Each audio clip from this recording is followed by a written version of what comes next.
Na kilig ang fans ni Bea Alonzo sa online world ngayong Lunes dahil sa nagkalat na ayudang photo na kasama ng aktres ang asawang si Vincent Co sa isang ganap noong Linggo ng gabi.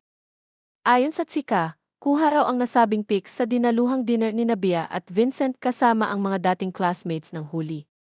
Kahit bumabagyo at baha ay dumalo pa rin ang dalawa sa nasabing event. Mukhang ipinakilala ng araw ni Mr. si Mrs. sa mga kaibigan, classmates, at batchmates niya. Siguradong tuwang-tuwa ang friends ng businessman dahil finally ay nakita na nila at nakabonding ang aktres. Sa rami ng photos ng mag-asawa kasama ang mga kaibigan, iisipin mong post-wedding reception ang nasabing gathering. Siyempre, tuwang-tuwa ang solid fans ni Bea at maging ang Bivins fan group dahil kitang-kita raw sa aura ng mag-asawa ang happiness na makasama ang mga kaibigan.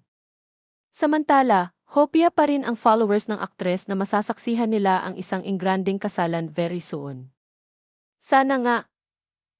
Kilig na kilig ang fans ni Bea Alonzo sa online world ngayong Lunes dahil sa nagkalat na ayudang photo na kasama ng aktres ang asawang si Vincent Co sa isang ganap noong Linggo ng gabi. Ayon sa tsika, kuha raw ang nasabing pics sa dinaluhang dinner ni Bea at Vincent kasama ang mga dating classmates ng huli. Kahit bumabagyo at baha ay dumalo pa rin ang dalawa sa nasabing event. Mukhang ipinakilala ng araw ni Mr. si Mrs. sa mga kaibigan, classmates, at batchmates niya.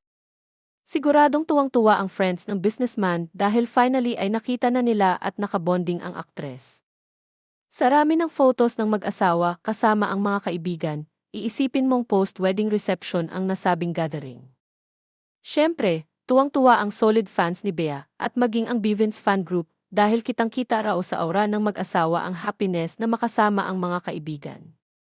Samantala, hopya pa rin ang followers ng aktres na masasaksihan nila ang isang engranding kasalan very soon.